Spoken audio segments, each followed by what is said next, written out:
ಈಗ ಎಲ್ಲರ ಚಿತ್ತ ದಾವಣಗೆರೆ ಮಹಾಜನತೆ ಒಂದು ವಿಚಾರ ಮಾಡಕತ್ತಾರ. ಇನ್ನೂ ಯಾಕೆ ಬರವಾತ ಕಡಕ ಜವಾರಿ ಕಾಕ ಡಬಲ್ ಎಂಜಿನ್ ಹೆಲಿಕಾಪ್ಟರ್ ಗಡ ಗಡ ಗಡ ಗಡ ಗಡ ಗಡ ಗಡ ಬರ್ತೈತೆ ತಡೀರಿ. ಇನ್ನು ಕೆಲವೇ ದಿನಗಳಲ್ಲಿ ಆ ಡಬಲ್ ಎಂಜಿನ್ ಸರ್ಕಾರ ಆ ಡಬಲ್ ಎಂಜಿನಿನ ಹೆಲಿಕಾಪ್ಟರ್ ದಾವಣಗೆರೆಗೆ ಅಖಾಡಕ್ಕೆ ನಿತ್ತಂದ್ರೆ 70,000 ಮತಗಳ ಕ್ರೋಢೀಕರಣ ಮಾಡುವಂಥ ಕರ್ನಾಟಕ ರಾಜ್ಯದ ಒಬ್ಬ ಸರಳ ಸಜ್ಜನಿಕೆ ರಾಜಕಾರಣಿ ಸತೀಶ್ ಜಾರಕಿಹೊಳಿ ಅಖಾಡಕ್ಕೆ ಇಳಿತಾರೆ. ಇನ್ನು ಎಲ್ಲರ ಚಿತ್ತು ನನಗೆ ಟಿಕೆಟ್ ಬೇಕು, ನಿನಗೆ ಟಿಕೆಟ್ ಬೇಕು. ಅಲ್ಪಸಂಖ್ಯಾತರ ಪಾಪ ಮಣ್ಣಿಂದ ಒದಿರಿ ಅವರು ಕೂಗಿಸೋ ಸಲುವಾಗಿ ಅಲ್ಪಸಂಖ್ಯಾತರಿಗೆ ಟಿಕೆಟ್ ಕೊಡುವುದಿಲ್ಲ. ಅಲ್ಲಿ ಒಬ್ಬ ಅಲ್ಪಸಂಖ್ಯಾತ ಮಂತ್ರಿ ಮಾಡಿದ ತಕ್ಷಣ ಅವನಿಗೆ ಏಕವಚನದಲ್ಲಿ ಮಾತಾಡಲಿ, ಇಬ್ಬರು ಸರಿದೂಗಿಸ್ತಾರ. ಏಕವಚನ ಅನ್ನೋದು ಪ್ರೀತಿಯಲ್ಲೇನೋ ಬರ್ತೈತಿ, ಹೃದಯವಂತಿಕತೆಯಿಂದ ಬರ್ತೈತಿ. ಏಕವಚನ ಮಾತಾಡಿದ್ರೆ ಏನು ತಪ್ಪಲ್ಲ, ಏಕವಚನ ಭಾಳ ಅತಿಯಾದ ಪ್ರೀತಿ ಇದ್ರೆ ಬರ್ತೈತಿ. ಏಕವಚನ ಮಾತಾಡಿದರೆ ಅದು ಅಪರಾಧವಲ್ಲ, ಪ್ರೀತಿಯ ಸಂಕೇತ ಅಂತ ತಿಳ್ಕೊಳ್ಳೋಣ. ಅದನ್ನು ಬಹಳ ಸ್ವಾಗತವಾಗಿ ತಗೋತೀವಿ. ಆದರೆ ಡಬಲ್ ಎಂಜಿನಕ್ಕೆ ಏನು ಕೆಲಸ ಮಾಡ್ತೈತಿ ನೋಡ್ರಿ. ಇದೇ ದಾವಣಗೆರೆಯಲ್ಲಿ ಇದೇ ಸತೀಶ್ ಜಾರಕಿಹೊಳಿಯ 60,000 ರಿಂದ 70,000 ರಿಸರ್ವ್ ಅದಾವೆ. 40,000 ವಾಲ್ಮೀಕಿ ಮತಗಳು ಅವ್ರು ಹೇಳ್ದಂಗೆ ಕೇಳ್ತಾವೆ. 25,000 ಹಿಂದ ಮತಗಳು ಕೇಳ್ತಾವೆ. 80,000 ಅಲ್ಪಸಂಖ್ಯಾತ ಮತಗಳು ಸಹಿತ ಸರಳ ಸಜ್ಜನಿಕೆಯ ರಾಜಕಾರಣಿ, ಸರ್ವಜಾತಿ ಜನಾಂಗದ ನಾಯಕ ಸತೀಶ್ ಜಾರಕಿಹೊಳಿ ಈಗ ಅಲ್ಲಿ ಎಲ್ಲಾದರೂ ಅಖಾಡ ಕೇಳಿದ್ರೆ ಮತ್ತೆ ಏರುಪೇರಾಗ್ತೈತಿ. ನನಗೆ ಟಿಕೆಟ್ ಬೇಕು, ನಾವು ಟಿಕೆಟ್ ತೆಗೆದುಕೊಳ್ಳೋರು, ನಮ್ಮ ಶತಸಿದ್ಧ ಅವಣ್ಯಾರ ಇವಣ್ಯಾರ ಅಂತ ಹೇಳಂಗಿಲ್ಲ. ಅಲ್ಲಿ ಡಬಲ್ ಎಂಜಿನ್ ಹೆಲಿಕಾಪ್ಟರ್ ಏನಾದರೂ ಅಖಾಡಕ್ಕೆ ಇಳಿತು 26ಕ್ಕೆ ಚಿತ್ರ ಬದಲಾಗತೈತಿ. ಬೊಟ್ಟ ಮಾಡಿ ತೋರಿಸಿದ ಶಾಸಕ ಆಗತಾನ. ಆದರೆ ಮಲ್ಲಿಕಾರ್ಜುನಯ್ಯನವರೇ 2 ವರ್ಷ ಸಲುವಾಗಿ ಅಲ್ಪಸಂಖ್ಯಾತರು ಕೇವಲ ಒಂದು MLA ಸ್ಥಾನ ಕೇಳಕತ್ತಾರ. ದಯಮಾಡಿ ಕೊಡ್ರಿ ಅವರಿಗೆ. ಮತ್ತು 5 ವರ್ಷ ಮುಂದಿನ ಸಲ ನಿಮ್ಮ ಮಗ ಬೇಕಾರೆ 5 ವರ್ಷ MLA ಆಗುವಲ್ಲ. ಅಲ್ಲಿ 80,000 ರಿಂದ 90,000 ಮತಗಳ ಅದಾವ ಅಂಥೇಳಿ ಕೇಳಕತ್ತಾರ ಅಲ್ಪಸಂಖ್ಯಾತರು. ಅದರಲ್ಲೂ ಒಂದು ಮಹಿಳೆ ಸಹಿತ ಈಗ ಡಾಕ್ಟರೇಟ್ ಪದವಿ ಪಡೆದಂಥವಳು, ಅವಳು ಸಹಿತ ದಾಪಗಾಲ ಹಾಕ್ಯಾಳ. ಅಲ್ಲಿ ಎಲ್ಲಾದರೂ ಬಂಡಾಯ ಅಭ್ಯರ್ಥಿ ನೆತ್ತರೆ ಮಲ್ಲಿಕಾರ್ಜುನಯ್ಯ ನಿಮ್ಮ ಮಗಗೆ ಡ್ಯಾಮೇಜ್ ಆಗ್ಬೋದಲ್ರಿ. ಇನ್ನು ಡಬಲ್ ಎಂಜಿನ್ ಹೆಲಿಕಾಪ್ಟರ್ ಇನ್ನು ಹೇಳೋದನ ಇನ್ನು ಡಬಲ್ ಎಂಜಿನ್ ಹೆಲಿಕಾಪ್ಟರ್ ಯಾವಾಗ ಎಲ್ಲೆಲ್ಲಿ ಅಖಾಡ ಕೇಳಿದೆ ಏನೇನು ಮಾಡೈತಿ ಗೊತ್ತೈತಿ. ಶಿಗ್ಗಾಂವ್ ಕರ್ನಾಟಕ ರಾಜ್ಯ ನೋಡಕತ್ತಿತ್ತು. ಅಲ್ಲಿ ಬಸವರಾಜ ಬೊಮ್ಮಾಯಿ ಮಗ ಭರತ ಬೊಮ್ಮಾಯಿ ಗೆಲ್ತಾನಂತೇಳಿ ಕೋಟಿ ಗಂಟೆ ಬೆಟ್ಟಿಂಗ್ ಹಚ್ಚಿದ್ರು. ಗೆಲ್ಲಿಲ್ಲ. ಎಲ್ಲಿ ಯಾಸೀರ್ ಖಾನ್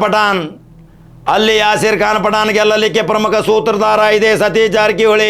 ತನ್ನ ಅಸಂಖ್ಯಾತ ಸಾವಿರಾರು ಕಾರ್ಯಕರ್ತರನ್ನು ಪ್ರತಿ ಹಳ್ಳಿಗಳಲ್ಲಿ ಮೂಲೆಗಳಲ್ಲಿ ಬಿಟ್ಟು ಪ್ರತಿಯೊಂದು ಪೆನ್ ಮಾಹಿತಿಗಳನ್ನು ತೆಗೆದುಕೊಂಡು 13,000ಕ್ಕಿಂತ ಹೆಚ್ಚಿನ ಮತಗಳ ಅಂತರದಿಂದ ಆರಿಸಿ ತಂದಂಥ ಶ್ರೇಯಸ್ಸು ಆ ಸತೀಶ್ ಜಾರಕಿಹೊಳಿಗೆ ಇದು ಸಲ್ಲಬೇಕು. ಯಾಕಂದರೆ ಈ ವ್ಯಕ್ತಿಗೆ ಒಂದು ಶಕ್ತಿ ಐತಿ. ಈ ವ್ಯಕ್ತಿ ಅಪಾರವಾದ ತನ್ನದೇ ಆದಂಥ ಕಾರ್ಯಕರ್ತರ ಪಡೆಗಳನ್ನು ತಯಾರು ಮಾಡ್ಯಾನ ರಾಜ್ಯದಲ್ಲಿ. ಎಲ್ಲರ ದೃಷ್ಟಿ ಈಗ ಸತೀಶ್ ಜಾರಕಿಹೊಳಿ ಹತ್ರ. ಈ ಸುದ್ದಿ ಇವತ್ತು ದಾವಣಗೆರೆಯವರು ನೋಡಬೇಕು. ಇದು ಡಬಲ್ ಎಂಜಿನ್ ಹೆಲಿಕಾಪ್ಟರಿನ ಕಾಡಕ್ಕೆ ಇಳಿತಂದ್ರೆ ದಾವಣಗೆರೆಯ ದಿಕ್ಕ ಬದಲಾಗತೈತಿ. ಬಾಗಲಕೋಟೆ ಸುದ್ದಿ ಹೇಳ್ತೀನಿ, ಅಲ್ಲಿಯೂ ಡಬಲ್ ಎಂಜಿನ್ ಹೋಗುದ್ರಿ. ಅಲ್ಲಿ ಡಬಲ್ ಎಂಜಿನ್ ಹೋತಂದ್ರೆ ಅಲ್ಲಿಯೇ ಚಿತ್ರ ಬದಲ. ಇನ್ನು ಅಲ್ಲಿ ನಾ MLA ಹಾಕನ್, ನೀ MLA ಹಾಕನ್. 50 ರಿಂದ 60 BJPದವ್ರನ್ನ ಉಸ್ತುವಾರಿ ಮಾಡ್ಯಾರ. ಇಲ್ಲಿಯೂ ಉಸ್ತುವಾರಿ ಮಾಡ್ಯಾರ BJP ಅವರು. ಆದರೆ ಏನು ಕೆಲಸ ಕೊಡಂಗಿಲ್ಲ.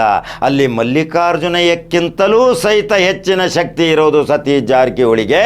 ಸತೀಶ್ ಜಾರಕಿಹೊಳಿ ಹೆಲಿಕಾಪ್ಟರ್ ಒಂದು ರೌಂಡ್ ಅಡ್ಡಾಡಿತಂದ್ರೆ 35-40 ಸಾವಿರ ಅಂತರದಿಂದ ಅಲ್ಲಿ ಕಾಂಗ್ರೆಸ್ ಗೆಲ್ಲತೈತಿ. ಇದನ್ನು ತಿಳ್ಕೋರಿ. ಅದು ಅಲ್ಪಸಂಖ್ಯಾತರಿಗೆ ಕೊಟ್ಟರೆ ಗೆಲ್ಲತೈತಿ, ಇನ್ನಿತರರಿಗೆ ಕೊಟ್ಟರೆ ಗೆಲ್ಲತೈತಿ.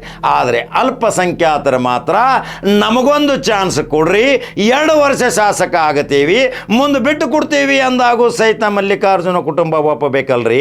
ಮಲ್ಲಿಕಾರ್ಜುನಯ್ಯವರು ಒಂದು ಮಾತು ಹೇಳಿದರು, ಎಲ್ಲ ಜಾತಿ ಜನಾಂಗದವರು ಕೂಡ್ಕೊಂಡು ಮೀಟಿಂಗ್ ಮಾಡ್ರಿ, ಇದೇ ಸಮುದಾಯದವರು ಬಂದು ನನ್ನ ಜೊತೆ ಒಂದು ಸ್ವಲ್ಪ ಚರ್ಚೆ ಮಾಡಿದರೆ ನಾ ಏನಾದರೂ ಅದಕ್ಕೆ ಪರಿಹಾರ ಹುಡುಕ್ತೀನಿ ಅಂದಿದ್ರಿ ಮಲ್ಲಿಕಾರ್ಜುನ ಅವರೇ.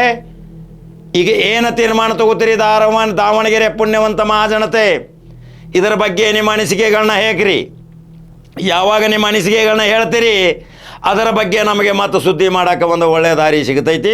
ಅಲ್ಲಿ ಪ್ರತಿ ಮನೆಗೆ ಹೋಗಿ ಪಿನ್ ಮಾಹಿತಿ ಸಂಗ್ರಹ ಮಾಡಿದಾಗ ಅಲ್ಲಿ ಒಂದು ಮಹಿಳೆ ಅಖಾಡ ಕೇಳಿದ್ರೆ ರಾಜ್ಯದಲ್ಲಿ ಒಂದು ಇತಿಹಾಸ ಆಗತೈತಿ, ಅಲ್ಪಸಂಖ್ಯಾತರಿಗೆ ಮನ್ನಣೆ ಕೊಟ್ಟಂಗೆ ಆಗತೈತಿ ಅನ್ನೋದೇ ವಿಶೇಷ ಸ್ಟೋರಿ. ಆ ಮಹಿಳೆ ಈಗ ಅಖಾಡಕ್ಕೆ ಇಳಿದಂದ್ರೆ ಮತ್ತೆ ತಿರುಮುರು ಆಗತೈತಿ. ಇನ್ನು ಸೋಲಿನ ಭೀತಿ ಯಾರಿಗೆ ಕಾಡ್ತೈತಿ ಇನ್ನು ಕಾದು ನೋಡ್ಬೇಕಲ್ರಿ. ಅಲ್ಲಿ ಭಾರತೀಯ ಜನತಾ ಪಕ್ಷದಿಂದ ಸಹಿತ ವಿನಯ್ ಕುಮಾರ್ ಅಂತ ಒಬ್ಬ ಬಲಾಢ್ಯ ವ್ಯಕ್ತಿ ಸಹಿತ ಅಖಾಡಕ್ಕೆ ಇಳಿದಾನ.